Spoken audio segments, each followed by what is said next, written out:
Ori Giovanni Putri, mahasiswi program Pasca Sarjana Ilmu Ekonomi Universitas Negeri Padang.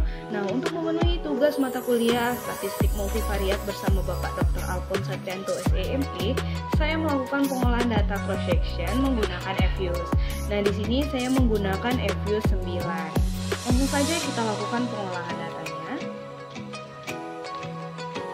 Nah, rumusan masalah yang akan saya angkat yang pertama itu bagaimana pengaruh upah terhadap produksi, yang kedua bagaimana pengaruh biaya modal terhadap produksi, yang ketiga bagaimana pengaruh produk terhadap produksi, yang keempat bagaimana pengaruh upah, biaya modal, dan biaya produk secara bersama-sama terhadap produksi.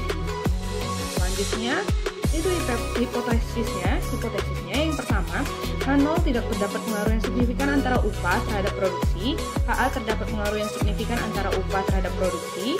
Hipotesis 2, H0 tidak terdapat pengaruh yang signifikan antara biaya modal terhadap produksi, HA terdapat pengaruh yang signifikan antara biaya modal terhadap produksi. Hipotesis 3, H0 tidak terdapat pengaruh yang signifikan antara biaya produk terhadap produksi, HA terdapat pengaruh yang signifikan antara biaya produk terhadap produksi.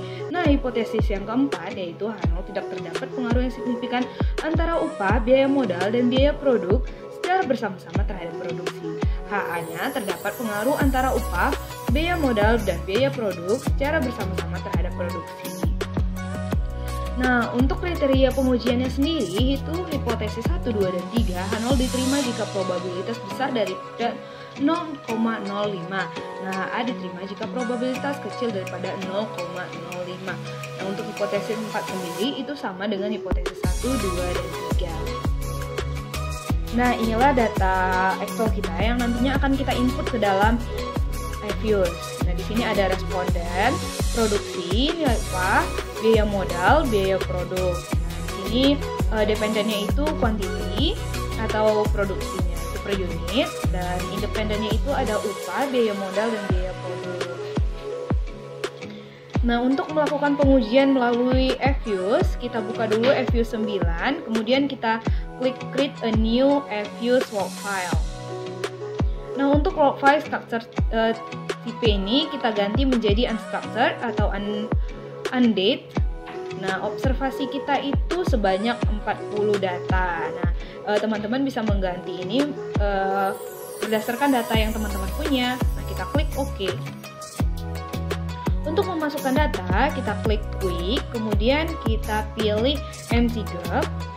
Nah, di sini kan terdapat nih kolom-kolom kosong, kemudian kita scroll, ada kolom kosong 1 di atas angka 1.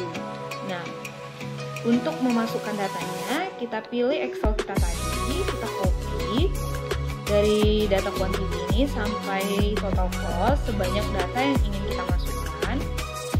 Kita pilih Ctrl C atau klik kanan copy, kemudian kita pastikan ke dalam Excel kita. Nah, ini kita pastikan ke dalam. Kemudian kita namekan menjadi group 1, kita klik OK. Nah, untuk sementara kita close dulu ya. Nah, untuk melakukan pengujian regresinya data cross section ini, kita pilih estimate equation, kemudian kita masukkan persamaannya itu quantity spasi C spasi wage upah, kemudian spasi upah spasi kapital atau modal, kemudian spasi total cost. Kita klik OK. Nah, muncullah tampilan seperti ini. Nah, inilah hasil regresi kita. Nah, setelah kita lakukan hasil uji estimasi hasil regresi, nah terlihat pada tabel di samping ini, hasil regresi data cross section ini belum bisa diinterpretasikan dan dimaknai. Kenapa? Karena belum dilakukan uji asumsi pasif. Nah, model regresi baru bisa diinterpretasikan dan dimaknai jika telah dilakukan uji asumsi pasif. Nah, untuk melakukan pengujian uji normal, kita klik View, kemudian kita pilih Residual Diagnostic, kemudian kita pilih Histogram Normality Test. Nah, muncullah data seperti ini atau gambar seperti ini. Kemudian untuk menyimpannya kita pilih Fish. kita ganti namanya menjadi uji normalitas. Kita klik OK.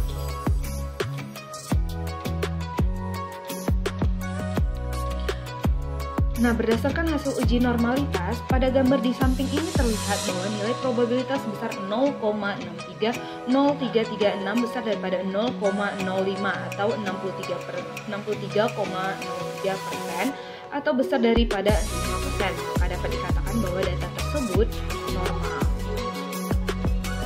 Nah, untuk menguji heteroskedastisitas, pertama kita pilih view, kita pilih residual diagnostik, kemudian kita pilih heteroskedasticity test.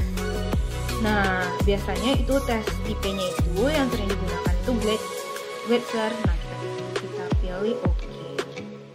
Nah, inilah tampilan dari hasil uji heteroskedasticity atau heteroskedastisitas.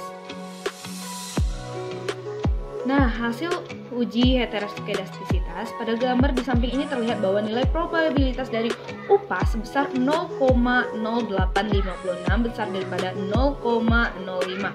Nah, modalnya itu sebesar 0,5440 besar daripada 0,05. Total cost sebesar 0,1687 besar daripada 0,05. Nah, ketiga variabel independen ini tidak ada yang signifikan, maknanya tidak ada satupun variabel independen yang mempengaruhi variabel absolute residue, sehingga data ini tidak menjadi heteroskedastisitas. Nah, dari hasil regresi projection ini terbentuk persamaan regresi. Nah, dapat ditampilkan sebagai berikut, di mana C atau konstanta artinya apabila nilai upah, modal, dan total biaya adalah 0, maka nilai Y sebesar minus 4,0965911. Nah, kemudian variabel independen yang pertama yaitu upah terhadap kuantitas produksi, yaitu sebesar minus 0,000347. Artinya apabila nilai upah naik sebesar satu satuan, maka nilai kuantitas produksi akan turun sebesar 0,000347 satuan. Nah, variabel upah ini berpengaruh signifikan terhadap variabel kuantitas produksi. Kenapa? Karena terlihat dari probabilitas 0,000 itu kecil daripada 0,05. Kemudian variabel independen kedua yaitu modal terhadap kuantitas produksi sebesar 0,0000384. Nah, ternyata variabel modal ini tidak berpengaruh terhadap variabel kuantitas produksi karena nilai probabilitasnya itu yaitu 0,8737 besar daripada 0,05. Nah, untuk koefisien estimasi biaya produk terhadap kuantitas produksi sebesar 0,000707, artinya biaya produksi ketika biaya produksi naik sebesar satu satuan, maka nilai kuantitas produksi akan naik sebesar 0,00707 satuan. Nah, variabel biaya produk ini berpengaruh signifikan terhadap variabel kuantitas produksi. Hal ini terlihat dari probabilitasnya yaitu 0,0000 kecil daripada 0,05. Nah, inilah hasil regresi cross section yang kita lakukan.